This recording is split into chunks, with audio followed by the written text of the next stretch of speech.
পান্থজন কলকাতার বিখ্যাত একটি লিটল ম্যাগাজিন। চাইল্ড সাইকোলজি থেকে মৃণাল সেন, রাজা রামমোহন রায় থেকে অতুল প্রসাদ একের পর এক বিষয়ভিত্তিক গবেষণাধর্মী পত্রিকা প্রকাশ করে সাহিত্য জগতে কম সময়ের মধ্যে তাক লাগিয়ে দিয়েছেন পত্রিকার সম্পাদক গৌর খাড়া। কলকাতা আন্তর্জাতিক বইমেলার লিটল ম্যাগাজিন প্যাভিলিয়ন থেকে দেখে নেব এই বিশেষ প্রতিবেদন।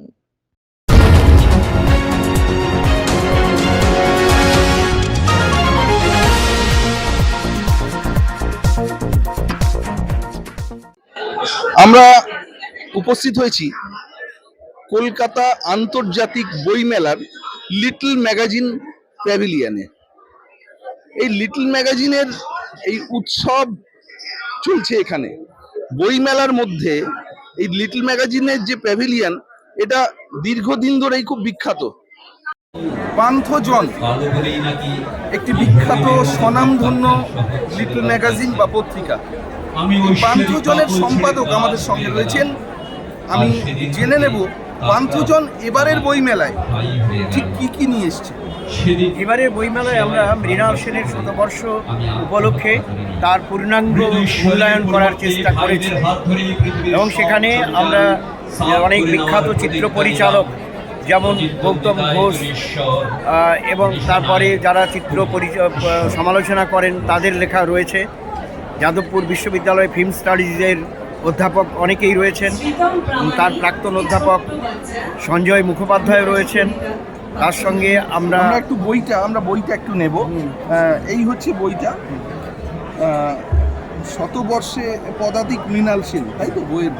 বইটি আমাদের পত্রিকার নাম হচ্ছে শতবর্ষে পদাতিক মৃণাল সেন, এবং মৃণাল সেনের পুত্র কুণাল সেন আমাদের এই ব্যাপারে যথেষ্ট সহযোগিতা করেছেন।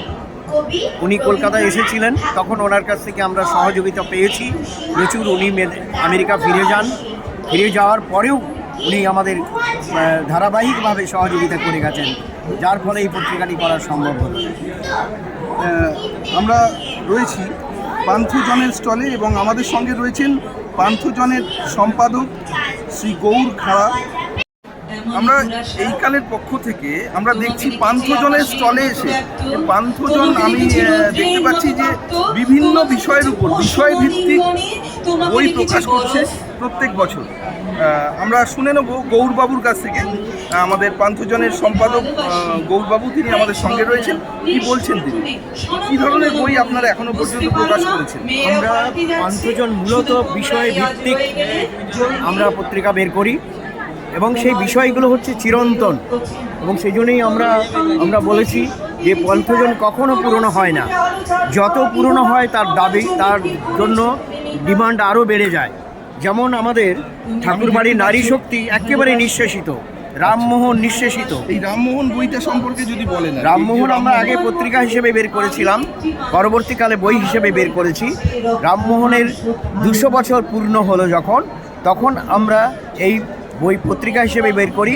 পরবর্তীকালে আরও অনেক লেখা যোগ করে আমরা পত্রিকা থেকে বইয়ে উত্তরণ ঘটে আমাদের, এবং এখানে আমরা রামমোহনকে পূর্ণাঙ্গভাবে আলোচনা করার চেষ্টা করেছি। বইটি খুব বড় নয়, খুব ছোটও নয়, যার মধ্যে আমরা সমস্ত কিছুকে ধরার চেষ্টা করেছি। পান্থজন মূলত কি ধরনের কাজ করে? পান্থজন মূলত যে সমস্ত বিষয়গুলো চিরন্তন, যেমন ধরুন শিশু মনন, শিশুদের মন বরাবরই বিকাশ ঘটবে কিভাবে, সেই জন্য ধরুন শিশু মনন একটি সংখ্যা, তার মধ্যে শিশুর একটা ছবি রয়েছে, শিশু মনন বিকাশ, চাইল্ড সাইকোলজির ওপরে এই পত্রিকাটি করা হয়েছে। শিক্ষার উপরে একটি সংখ্যা হয়েছে। ঠাকুরবাড়ির চিত্রমহল, আমরা শারদ সংখ্যা বিশেষ, তার মধ্যেও আমরা বিশেষ সংখ্যা রেখেছি। বিষয়ভিত্তিক, মানে আমরা বিষয় করতে গেলে প্রচুর সময় লাগে, প্রায় 1 বছর আগের থেকে প্রস্তুতি নিতে হয়, তা নাহলে সম্ভব হয় না। আচ্ছা, এই লিটল ম্যাগাজিন স্টলে কেমন সাড়া পাচ্ছেন বই মেলা? আমরা তো প্রচুর সাড়া পেয়েছি। ছুটির দিনগুলোতে খুব বেশি হয় এবং সেখানে বেশ ভালো আমাদের সেল হয়। রবিবার, শনিবার এগুলো একবারে শনিবার, রবিবার এবং অন্যান্য ছুটির দিনগুলোতে খুব ভালো হয়। এখানে তো বিভিন্ন জেলার স্টল রয়েছে, বিভিন্ন জেলার থেকেও আছে, আমাদেরটা কলকাতাতে। চাইল্ড সাইকোলজির উপর পান্থজনের এই বইটি, চাইল্ড সাইকোলজি নিয়ে বই বাংলায় খুব কম আছে। আমি সম্পাদকের কাছে জেনে নেব যে এই চাইল্ড সাইকোলজি নিয়ে এই বইতে ঠিক কি রয়েছে। চাইল্ড সাইকোলজি থেকে একটি বাচ্চা, একটি শিশু কীভাবে ছোট থেকে বড় হয়, তার মনের বিকাশ ঘটে এবং সেখানে মনের বিকাশ ঘটতে গিয়ে কী কী বাধাগুলো থাকে। অ্যাপ্লাইড চাইল্ড সাইকোলজি, আমরা কলকাতা বিশ্ববিদ্যালয়ের অ্যাপ্লাইড সাইকোলজি বিভাগের আমরা সহযোগিতা নিয়েছি। সেখানে অনেক চাইল্ড সাইকোলজিস্ট এখানে রয়েছে যারা আমাদেরকে সহযোগিতা করেছেন এবং যেখানে কিভাবে একটি শিশু পিছিয়ে পড়ে, আবার হয়তো দেখা যায় আপাতভাবে পিছিয়ে পড়ে, কিন্তু অ্যাকচুয়ালি দেখা যাবে হয়তো তার মেরিট অনেক বেশি। এবং সেই জন্যই হচ্ছে যে কোনো শিশুকেই অবহেলা করা উচিত নয়। প্রত্যেকটি শিশুর মধ্যে তার একটি পূর্ণ মানুষ থাকে, বুদ্ধিমত্তা থাকে এবং পরবর্তীকালে হয়তো তার বিকাশটা ঘটতে থাকে। গৌরবাবু, আপনাকে জিজ্ঞাসা করব যে এই পান্থজন কবে শুরু হলো, কিভাবে শুরু হলো? 2019-এ আমরা শুরু করেছি এবং তখন হচ্ছে আমরা রেজিস্ট্রেশন 2019-এ পেয়েছি। তার সঙ্গে আমরা আন্তর্জাতিক মানের যে নাম্বার ISSN সেই নাম্বারও পেয়ে গেছি এবং সেটা পাওয়া খুব কঠিন ব্যাপার, সেটাও আমরা পেয়েছি। এবং আমরা পত্রিকার স্ট্যান্ডার্ড মেনটেন করতে পারলেই তাহলে ISSN থাকে, সেটাও আমরা মেনটেন করে চলেছি। আমরা দেখতে পাচ্ছি যে পত্রিকার অন্যান্য পত্রিকার তুলনায় দামটাও যে খুব বেশি এমন নয়। আমরা মৃণাল সেন সংখ্যার দাম কত রাখা হয়েছে? 180 টাকা মাত্র। মৃণাল সেন সংখ্যাটি যথেষ্ট ভালো একটি সংখ্যা হয়েছে, যেখানে গবেষণাধর্মী বলা যায়। এই সংখ্যায় কি কী রয়েছে একটু যদি বলেন। আমরা মৃণাল সেনের এখানে যে সমস্তগুলো রয়েছে সেখানে আমাদের হচ্ছে গৌতম ঘোষ, বিখ্যাত চিত্র পরিচালক গৌতম ঘোষ, তিনি লিখেছেন শতবর্ষের সমান্তরাল সিনেমার পথিকৃৎ মৃণাল সেন। সঞ্জয় মুখোপাধ্যায়, বিখ্যাত চিত্র সমালোচক এবং যাদবপুর বিশ্ববিদ্যালয়ের অধ্যাপক, প্রাক্তন ফিল্ম স্টাডির অধ্যাপক মৃণাল সেন ইতিহাসের গ্রাভিত্তি নামে তিনি লিখেছেন। শিলাদিত্য সেন, তিনি মৃণাল সেনের জীবনীকার, তিনি লিখেছেন অপ্রচলিত মৃণাল সেন। মৃণাল সেনের রাজনৈতিক ভাবনা নিয়ে লিখেছেন অদৃশ্য কুমার। এবং মৃণাল সেনের অকৃত্রিম বন্ধু দীপঙ্কর মুখোপাধ্যায় লিখেছেন আমাদের মৃণালদা। এবং বর্তমান যাদবপুর বিশ্ববিদ্যালয়ের বর্তমান প্রধান অধ্যাপক মৈনাক বিশ্বাস লিখেছেন প্যারাডাইস কাফি থেকে রাজনৈতিক চলচ্চিত্র। এবং আরেকজন চিত্র পরিচালক শেখর দাস লিখেছেন মৃণাল সেনের দৃষ্টিভঙ্গি, কারুকৃতি এবং বিশিষ্টতা। প্রখ্যাত সাংবাদিক শিশির রায়, তিনি লিখেছেন একদিন প্রতিদিন, নোনাধরা মূল্যবোধে প্রচণ্ড থাপ্পড়। অনিন্দ্য সেনগুপ্ত যাদবপুর বিশ্ববিদ্যালয়ের অধ্যাপক, তিনিও লিখেছেন। মিতুল চক্রবর্তী লিখেছেন নারী চিত্রায়ন, নারীর চরিত্র নিয়ে লিখেছেন মৃণাল সেন যেভাবে নারী চরিত্রকে বিশ্লেষণ করেছেন, একটি অমূল্য প্রবন্ধ মিথুন চক্রবর্তী লিখেছেন। মৈনাক দত্ত লিখেছেন সিনেমাটিক থিয়েটার। গৌতম বসু, তার আর্ট ডিরেক্টর, মৃণাল সেনের আর্ট ডিরেক্টর গৌতম বসু লিখেছেন। তারপরে রবীন্দ্রভারতী বিশ্ববিদ্যালয়ের সঙ্গীতের অধ্যাপক দুর্বা সিংহ রায় লিখেছেন মৃণালের ছায়াছবিতে রবীন্দ্র প্রভাব।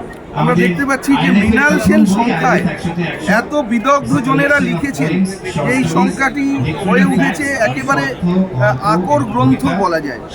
এর বাইরেও আমরা দেখতে পাচ্ছি প্রচুর বই রয়েছে, আপনাদের পত্রিকা রয়েছে এবং প্রত্যেকটা পত্রিকায় সাবজেক্ট ওরিয়েন্টেড, বিষয় ভিত্তিক পত্রিকা। আমাদের পান্থজন বিষয় ভিত্তিক, অর্থাৎ একটা বিষয়কে নিয়ে তার গবেষণামূলক রচনা।